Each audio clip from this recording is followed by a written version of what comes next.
Hello and welcome to Inside Sports. I'm your host, Todd Blackstock. We have a great show for you today as our Inside Sports crew was on the scene for the 2022 St. Louis Sports Hall of Fame induction ceremony as legends like Ottis Anderson, Mark Burley, and Olympic medalist Nikki Ziegelmeyer were enshrined.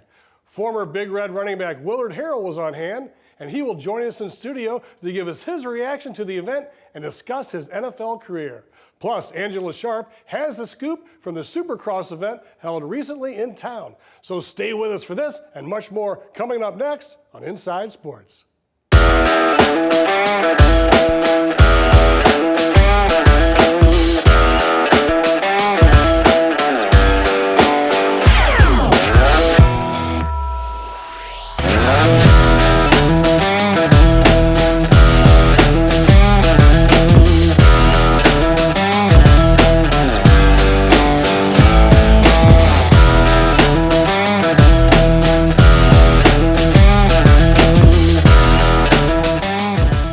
First segment today, Inside Sports reporter Angella Sharpe checks in from America Center in downtown St. Louis, home of the 2022 Monster Energy Supercross Championship. Angela. That's right, Todd. I am here at Monster Energy, a Supercross. I'm very excited. We're going to go down there, actually. They're working on it right now. We're going to go down there, check out some practice, do a little track walk. I'm going to get on the bike. We're going to talk to the local boy. It's all happening. So come on, let's go.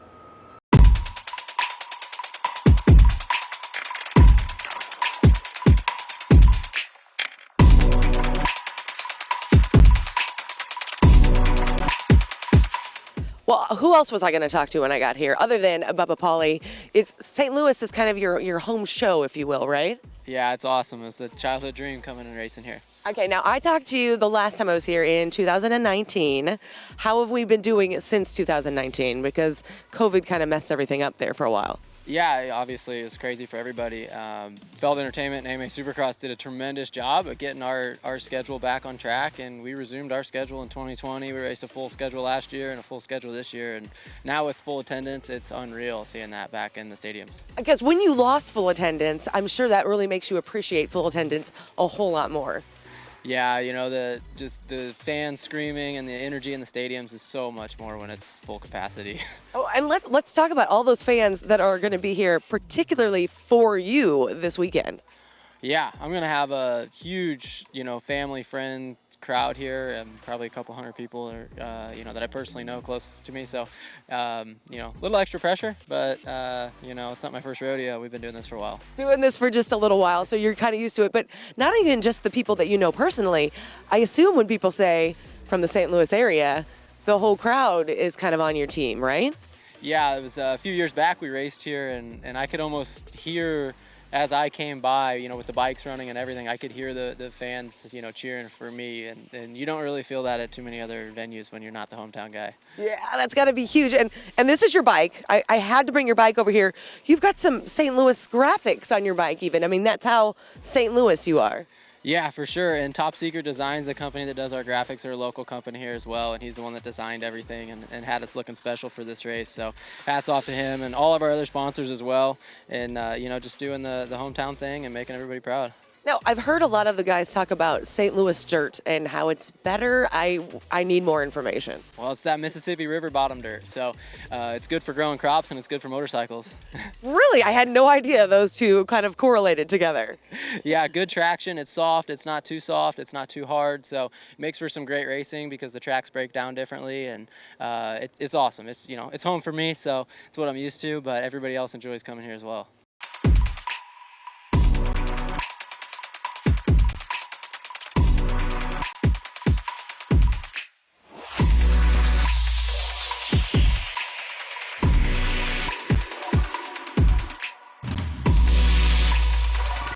Oh, I'm ready to go. Okay. Here I go, guys.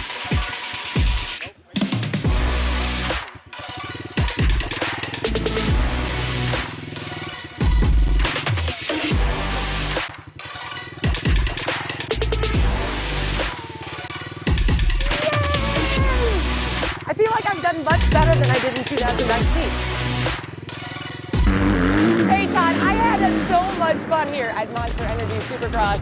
I'm gonna send it back to you now, but I don't know. Are you having as much fun as I am?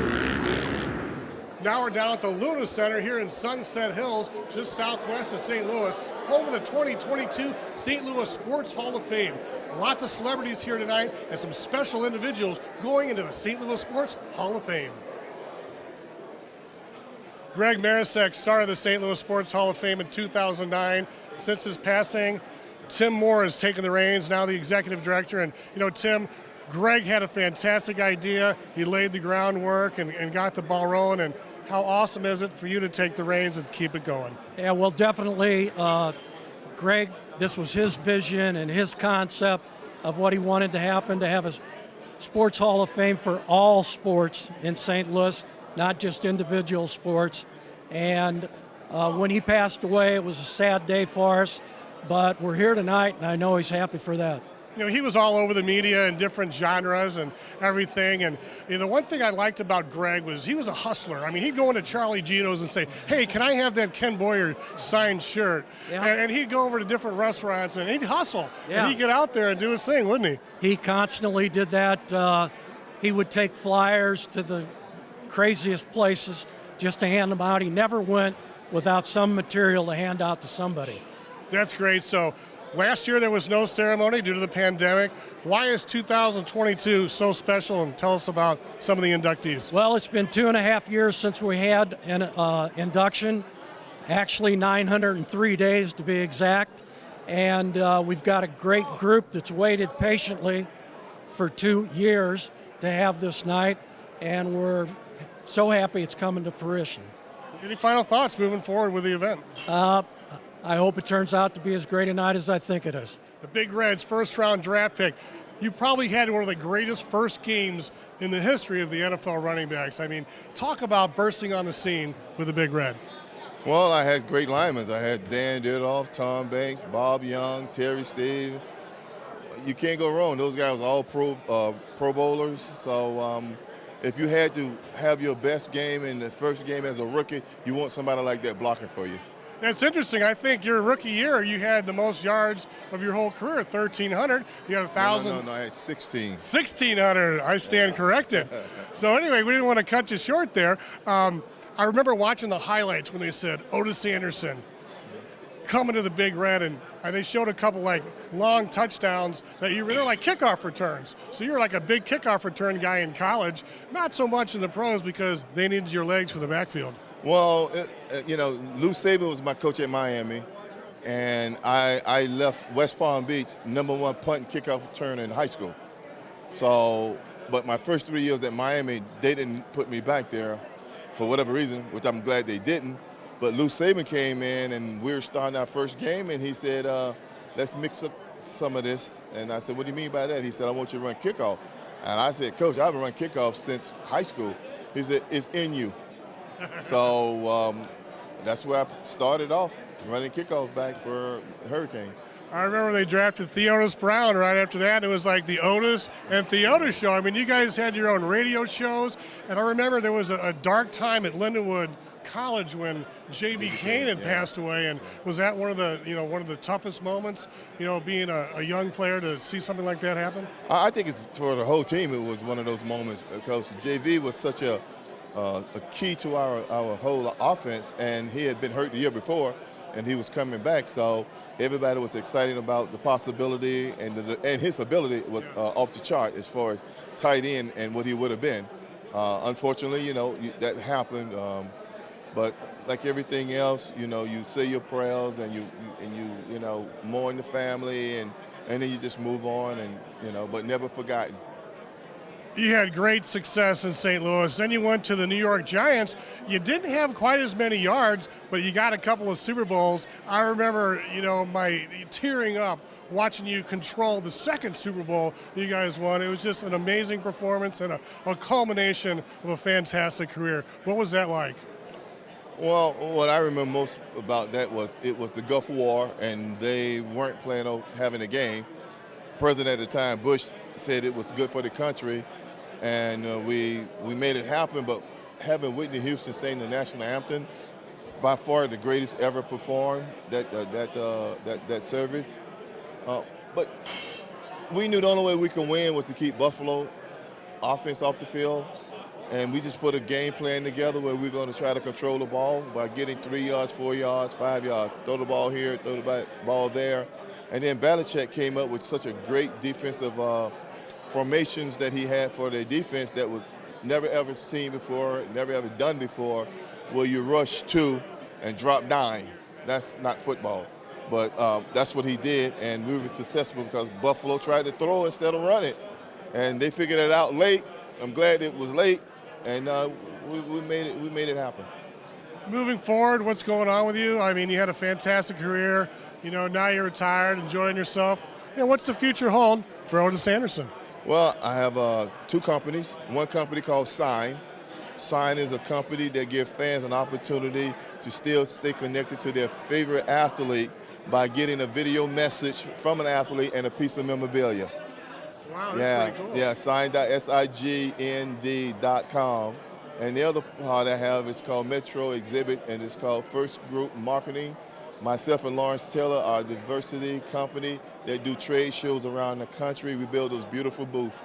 Wow, so you were hanging out with LT, OJ and LT, kicking it around the country. Well, congratulations and tremendous success with that. I appreciate you. Thank you for having me to do this interview.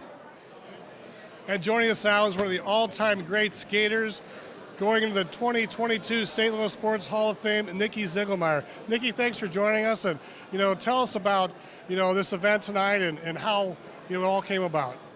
Well, I think it's fantastic that I feel really honored to be inducted into the St. Louis Sports Hall of Fame.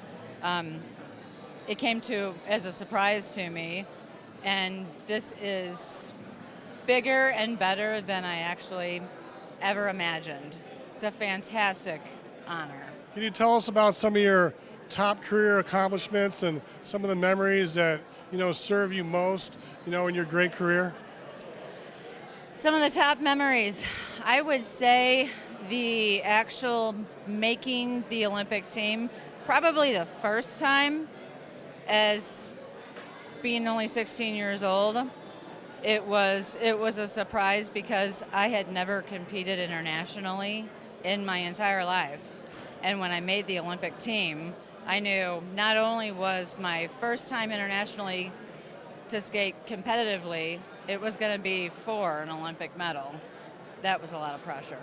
Now, was there any extra training or anything, involved with skating? Because, you're using different muscles, your legs and your arms, or do you just skate all the time? Is there a weightlifting program involved as well? And, what was your routine? Well, yes, there is. There is a lot of specifics that we could go into. I could keep you here for hours to tell you how Olympic speed skaters train, but as 15 years old, it was just the basics, just getting strong, weightlifting, endurance, and that kind of stuff. But as I progressed through my career and got older, it got more intensive and more extensive for everyone. Now, was it intimidating going to your first Olympics? Because you shot right up the ranks. You're on the Olympic team. What was it like going to the Olympics? And were you sheltered, or did you guys get to go out and about after your events, or were you pretty much in a room and you just had to focus? Fortunately enough, my first Olympics, we weren't sheltered. I got to live the Olympic experience, and it was fantastic. It is a experience that if you don't experience it, you don't know what you're missing. It was something that you just can't hold on to enough. It's cool to see that Olympic athletes from around the world come together as friends amid war and politics. Well, the NFL draft was recently held, and we want to congratulate former Herbert Hoover, Cardinal Ritter, and Alabama wide receiver Jameson Williams, who was selected in the first round, 12th overall by the Detroit Lions. We're going to take a quick break now, but when we return, we're going to catch up with one of the greatest running backs in St. Louis history, Ottis Anderson. And later, former Big Red all-purpose back Willard Harrell will join us in studio.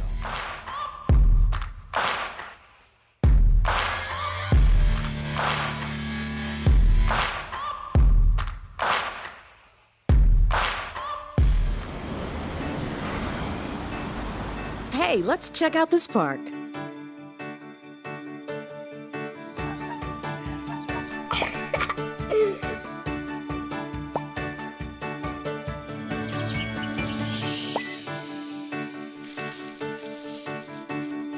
Oh, wow, that's really cool. To find a great local park or forest near you, go to discovertheforest.org. Well, Ottis Anderson had his best statistical years in St. Louis, and I think we are all rooting for him as he was the MVP of Super Bowl 25 with the New York Giants. And now joining us to weigh in on Anderson and this ceremony is former Big Red all-purpose back Willard Harrell. Willard, thank you so much for joining us today. Thanks for having me. I appreciate it. Man, I tell you, coming right off the heels of the 2022 St. Louis Sports Hall of Fame, it's still in my blood. It's still exciting. And it's all still like settling in with me. I mean, walking in there and seeing guys like you and the table of the Big Red guys there supporting Ottis Anderson was just amazing. What were your thoughts from the event? Well, it was an emotional weekend to be a part of it and to see Ottis be inducted into the Missouri Hall of Fame. We don't see one another often enough. And so we spent the whole weekend together. We went out to dinner. Nicole Bidwell came in. It was awesome. So it wasn't just a one-day thing. You No. guys, made a whole weekend out of it. Whole weekend. We had dinner at Charlie Guido's, and the laughs, the humor, the acknowledgments, it was unbelievable. Now I saw Roy Green, I saw yourself, and I understand Theodis Brown was there. Can you maybe share with us all the Big Red players and alumni and people with the organization that came out? Well, that was about it that came out. It was Theodis Brown, as you mentioned, Roy Green, myself. Ozzy's always included in the group. He showed up, and Bidwell and our spouses, and it was just so much fun. It was a lot of fun. Awesome. Yeah. So after a 2-year absence, the St. Louis Sports Hall of Fame is back in action, and it was a star-studded event. I mean, not just with Ottis Anderson there, but you had Mark Burley there, and Danny Cox, and Rick Hummel, and it was just like everywhere you looked, there was an all-star, somebody that was worthy of going into the Hall of Fame, and pro players everywhere. Yeah, everybody you mentioned was worthy of it, was worthy of the induction. And maybe one day I'll be in there. Yeah, you never know. Hopefully you never know. Now, you were a San Diego State guy? No, I graduated from University of Pacific in Stockton, California. Okay. Pete Carroll and I were teammates. Pete Carroll? Yeah, he and I were teammates. And Carlos Brown, who his name is Alan Autry now. He played in the heat of the night with Carroll O'Connor. He was my quarterback in college. So there's a lot of people that came from UOP. Wow, that's amazing. So you were drafted by and played for Bart Starr. I mean, the guy he was the quarterback for the first 2 Super Bowls and, the Green Bay Packers and Lambeau Field. How excited were you to be drafted by and play for Bart Starr? Unbelievable. I didn't know too much about geography as far as where Green Bay was. I'm from Stockton, California. Good weather. Green Bay, I was flying into Green Bay. Bart drafted me, and I went to meet him, and I'm looking down for the big buildings and the skyscrapers. None of that. All I saw was white snow on the ground and no tall buildings. And Bart Starr met me at the airport. He put his hand on my shoulder, and I said to myself, I'll never wash this shirt again. This is Bart Starr. What an honor. He's a hero, and he's a champion. And Green Bay is a special place. It has an aura about it that you really can't describe. All those great athletes, Vince Lombardi in that locker room, just to be a part of that was a tremendous opportunity, and I'll never forget, that experience. It wasn't that far removed, 8 years maybe from the Super Bowl years. Mm-hmm. And so I'm sure there was still that presence and, the championships of the Green Bay Packers. And, is Green Bay, is it like a city like no other for football? Because back then, I think they played some of the games in the in Green Bay and some in Milwaukee. That's correct. That's correct. We played some of our games were half of them were in Milwaukee and half in Green Bay. But there's no other stadium or city like Green Bay. Green Bay is not a big market, and there's no owner. People own stock in the team, and the games are sold out every game. You can't get a ticket. And when I was there, we weren't very successful under Bart's leadership. We lost a lot of games, and it's hard to go somewhere in Green Bay when you're losing because everybody knows who you are. I mean, you can't go out to dinner. You get stares. We lost. We weren't very good at the time. But I spent 3 years there, and Bart and I had a little bit of a disagreement as to how I was being used. He wanted me to run where there were no holes, and I refused to do it. And they released me, and St. Louis picked me up the very next day, and I spent another 7 years playing for the Cardinals. Yeah, 7 years. I know it must have been a little bit different, but back then the Big Red was very popular in the mid-'70s. I mean, the Cardinals were a big deal. They didn't have that extra playoff wild card round back then, and we had some 10-4 and seasons that we didn't even make the playoffs, which was kind of tough. But coming to St. Louis, how was it embraced? It was a totally different experience. There was a lot more leeway. In Green Bay, you were a little more restrictive. And you had to dress coat and tie on away games. You had to be on time. The experience there really molded me into being a better person, be accountable, be on time. I'm never late for anything. And that's what they teach you in Green Bay. But when I got here, when we boarded a plane away games, you could wear jeans, you could wear anything you wanted to wear, But what Coach Hannafin demanded is, I don't care what you do outside the stadium, but when you show up to go to work. And that's what I really loved about being here in St. Louis, because you're there for one reason and one reason only, is to win a championship. And Coach Hannafin allowed us to do that. So my experience here was totally opposite for Green Bay, and we were more successful here. Yeah, the Cardinals were actually better than the Green Bay teams that you played on. We were a lot better. Wow. We were a lot better. But you were challenged. When you came to work, Coach Hannafin didn't play. When you came to work, you came to work. And so that's what I appreciated. So Coach Hannafin, I think he said, you're small in stature but had a huge heart.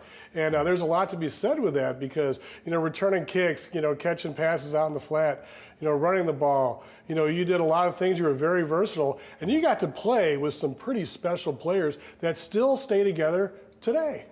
Absolutely. And Ottis Anderson is one of them. When Ottis Anderson got drafted in 1979, I was next in line to be the starting running back. And I heard they drafted a back, number 1. And I'm saying, who is this guy? I've never heard of Ottis Anderson.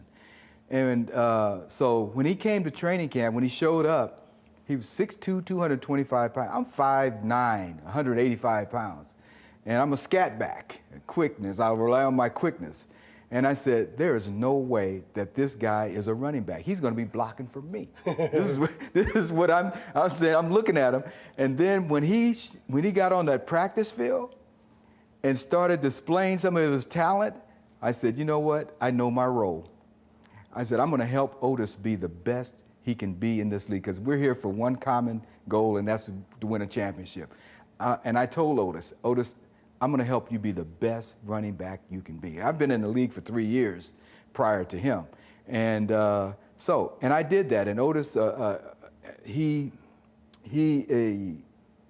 loved it so much, appreciated it so much that he allowed me to keep his Super Bowl trophy at my house. No way. Yeah. That's cool. Well, let's talk a little bit about post-career. You were, we would see you on the sidelines at a lot of the Rams games, and you were kind of in charge of the, making sure the players had the proper uniforms on. I was in the locker room once talking to Greg Zuerlein. You're like, hey, man, you can't wear that college shirt you had on. And he was like, oh, I'm sorry, Willard. Yeah, you know what? I don't even know how they chose me to pick me to be one of the uniform inspectors. It was an awesome experience. my first year, I won Uniform Inspector of the Year. I played 10 years and never made it to the Pro Bowl, but I made it to the Pro Bowl as a uniform inspector. Wow. And so I'm in both locker rooms, I'm on both sidelines, and I go up to the players, and I'm not trying to intimidate them or anything. I go to them lightheartedly. Like, say I come up to you, Todd, and say, hey, Todd, I'm here to save you some money today. I said, your jersey needs to be tucked in. That's a $10,000 fine. If you don't have I'm sorry, $5,000 if your jersey's not tucked in. If your socks are not properly worn, that's another $5,000 fine. So some of my favorites were, well, not favorites, but one of my worst experience was with Terrell Owens. T.O. was with the 49ers at the time, and I guess he was a Nike guy. So and at the time, Reebok was a major sponsor for the NFL, for the uniforms. So he comes out in an all-white, skin-tight Nike outfit. And I go over to T.O. I said, hey, T, I said, don't kill the messenger, but I'm here to save you some money. He got defensive right away. What is it? You guys are always trying to get in my pocket. I said, well, no, I'm not trying to do that. I'm trying to save you some money. He said, well, what do I need to do? I said, you need to either cover up that Nike logo, take it off, or put something else on. I ain't doing nothing. You do what you need to do. So I don't fine them, but I just send in my report and let the league do what they need to do. So that was one. And Chris Long, I love Chris Long. Chris Long he does a lot in the community, a good guy, but he had a propensity to violate every week. He had violations from head to toe.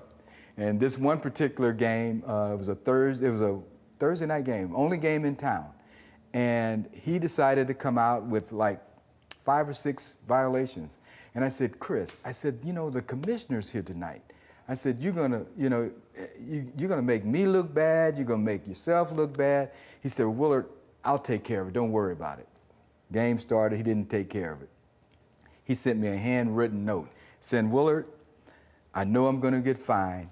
This is the NFL, the No Fun League. Oh. Take this $5,000 or $7,000, whatever you need to do, and do something with it. Oh, that's funny. Oh, man, that's great. Yeah, so it was a great experience. It was a fun experience. Gave me the opportunity to stay in touch with people I played against and played with.